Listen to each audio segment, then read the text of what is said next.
উপহাৰ পালেনো কাৰ বেয়া লাগে নহয়নে? বুঢ়া হওক সৰু পোৱালি হওক বুলি কথা নাই। আচলতে প্ৰতিটো বয়সৰ ব্যক্তিয়ে উপহাৰ পালে খুব বেছি ভাল পায়। আৰু মোৰ জন্মদিন আছিলে 20 অক্টোবৰ তাৰিখে। এবাৰটো কালী পূজা মিলিছে আৰু এইবাৰ জন্মদিন বুলি বিশেষ একো মনত উৎসাহ উদ্দীপনা নাই। আৰু মানে চাহ একাপো কাকো মাতি খোৱা নাই সঁচা অৰ্থত ক'বলৈ গ'লে।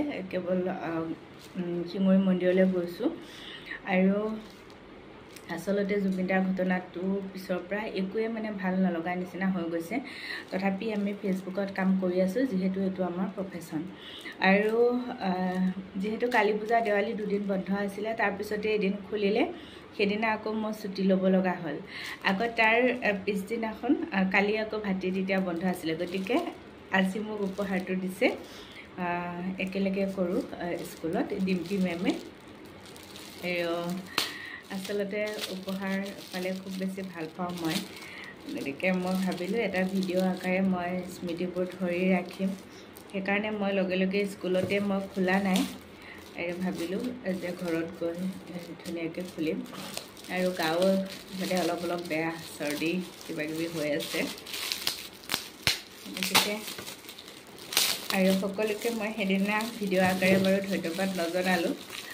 যিসকলে মোক জন্মদিনৰ উইচ কৰিলে তেওঁলোকক মই বিশেষভাৱে ধন্যবাদ জনাইছোঁ। ইমান ব্যস্ততাৰ মাজত আপোনালোকে যিখিনি মোক শুভকামনা জনালে সেইখিনি আচলতে মোৰ কাৰণে বহুত বেছি।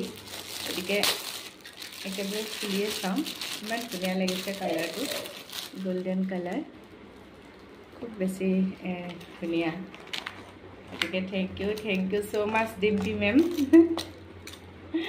ইমান এটা ধুনীয়া উপহাৰ দিয়াৰ কাৰণে। সঁচাকৈ খুব বেছি ভাল লাগিছে। আৰু হাততো ল'ব পৰা যাব, এনেকৈ আৰিও ল'ব পৰা যাব। গতিকে আচলতে এইবোৰ হৈছে আমাৰ সৰু সুৰা স্মৃতি, যাৰ জৰিয়তে আমি পিছত আমাৰ স্মৃতিবোৰ বুঢ়া কালত ৰোমন্থন কৰিব পাৰিম, নহয় জানো? এইডাল আকৌ এনেকৈ দি পেলাই মানে এইটো হেৰিও কৰিব পৰা যাব, হাততো ল'ব পৰা যাব। খুব বেছি ধুনীয়া লাগিছে। আৰু আপোনালোকৰ বাৰু গিফ্টটো কেনেকুৱা লাগিছে জনাবচোন দেই।